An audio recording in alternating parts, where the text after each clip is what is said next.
नमस्कार, मैं हूं सौम्य राठी और आप लाइव सिटीज देख रहे हैं। एक बार फिर से बिहार में इस बात को लेकर बयानबाजियों का सिलसिला शुरू हो चुका है कि प्रदेश में कोरोना के दौरान ऑक्सीजन की कमी से एक भी मृत्यु नहीं हुई है। एक बार फिर से ये मुद्दा उठाया गया है और सरकार पर गंभीर आरोप लगाए जा रहे हैं। कांग्रेस की तरफ से सरकार पर आरोप लगाए जा रहे हैं कि कोरोना में हो रही मौतों को छुपाने के लिए लाशों को गंगा में फेंका गया, बीमारी की पहचान ना करके ऑक्सीजन की कमी की वजह से और साथ ही साथ आईसीयू में सही वक्त पर भर्ती ना कराने ऐसी विफलताओं की वजह से प्रदेश में कोरोना की वजह से कई ज्यादा मौतें हुई हैं और सरकार आंकड़े छुपाने की कोशिश कर रही है। इसे लेकर बिहार के स्वास्थ्य मंत्री मंगल पांडे ने जवाब देते हुए कहा है और अपने बयान को एक बार फिर दोहराया है कि प्रदेश में ऑक्सीजन की कमी से कोरोना काल के दौरान एक भी मौत नहीं हुई है और इस बार ये मुद्दा विधान परिषद में गर्म होता जा रहा है। पूरा मामला क्या रहा, अब चलिए आपको विस्तार में बताते हैं।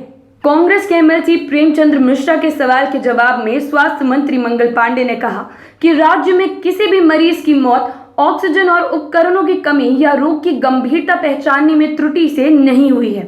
राज्य के सभी चिकित्सा महाविद्यालय अस्पताल में लिक्विड मेडिकल स्टोरेज टैंक की स्थापना की जा रही है। सभी चिकित्सा महाविद्यालय अस्पताल, सभी सदर अस्पताल, सभी संचालित अनुमंडलीय अस्पताल और कतिपय सामुदायिक स्वास्थ्य केंद्रों में मेडिकल गैस पाइपलाइन सहित प्रेशर ऑक्सीजन प्लांट की स्थापना भी की जा रही है।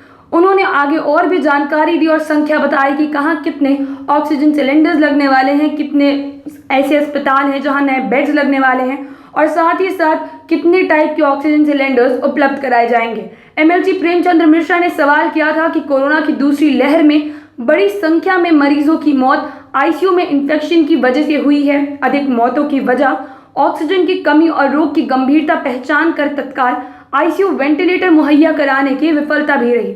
सरकार ने मौतों को छुपाने के लिए लाशों को गंगा में फेंकने और बड़ी संख्या में लोगों की मौत ऑक्सीजन की कमी की वजह से हुई है। सरकार आंकड़ों को छुपाने की कोशिश कर रही है। विधान परिषद में प्रेमचंद्र मिश्रा ने एम्बुलेंस से जुड़े भी सवाल उठाए। उन्होंने कहा कि विधायक या पार्षद अपने ऐच्छिक कोष से एम्बुलेंस देते हैं तो उसके चलाने की कोई व्यवस्था नहीं की जाती है। अगर ये व्यवस्था समय पर दी जाती तो भी सरकार को 50 एम्बुलेंस मिल गई होती।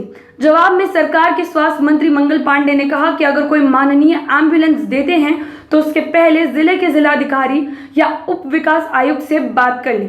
हम सभी एम्बुलेंस को लेकर नहीं चलवा सकते हैं क्योंकि उसके लिए खर्च का प्रावधान कहां से होगा। खर्च बजट के अनुसार ही किया जाता है। उन्होंने आगे बताया कि अब तक 51 सदस्यों से एम्बुलेंस ली गई है, इनको चलाया जा रहा है।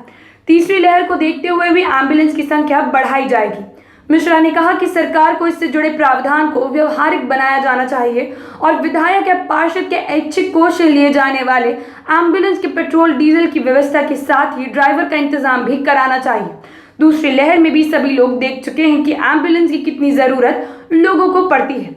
विधान परिषद के सभापति अवधेश नारायण सिंह ने कोरोना पर चर्चा की। राजद के डॉक्टर सुनील कुमार सिंह के कार्य स्थगन प्रस्ताव को यह कहते हुए खारिज कर दिया कि इससे राज्य की बदनामी होगी।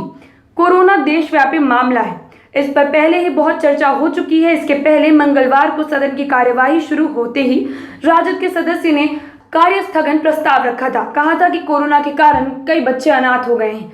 तीसरी लहर की संभावना पर भी कोई ठोस काम नहीं हो रहा है। टीकाकरण की रफ्तार भी धीमी हो चुकी है। राजद के रामचंद्र पूर्वे ने कहा कि लोकहित में इस मुद्दे पर चर्चा होनी चाहिए और सुनील कुमार सिंह ने कहा कि राज्य में 50,000 से अधिक परिवारों ने कोरोना से अपने परिजनों या सगे संबंधियों को खो दिया है। कोरोना बेहद महत्वपूर्ण मामला है, इसीलिए सभी कार्यों को स्थगित कर इस पर गंभीर चर्चा होनी चाहिए। तो देखा आपने कि किस तरीके से अब विधान परिषद में भी कोरोना की वजह से जो मौतें हुई हैं उनका मामला एक बार फिर से तूल पकड़ रहा है। किस तरीके से फिर से सरकार ये बयान दे रही है कि ऑक्सीजन की कमी की वजह से प्रदेश में एक भी मौत नहीं हुई थी और साथ ही साथ अब क्या क्या तैयारियां की जा रही है सरकार की तरफ से तीसरी लहर को लेकर, इस पर भी सामने जानकारी रखी जा रही है। अब देखना ये होगा कि एक बार फिर से जब ये ऑक्सीजन वाला मुद्दा उठा ही लिया गया है तो मामले में और किस तरीके के बयान सामने आते हैं। मामले से जुड़ी जो भी अपडेट होगी वो हमारा चैनल आप तक पहुंचाता रहेगा। अगर आप इस वीडियो को फेसबुक पर देख रहे हैं तो पेज को लाइक और शेयर जरूर करें। अगर आप इसे यूट्यूब पर देख रहे हैं तो चैनल को सब्सक्राइब करें। आप लाइव सिटीज को ट्विटर पर भी फॉलो कर सकते हैं। धन्यवाद।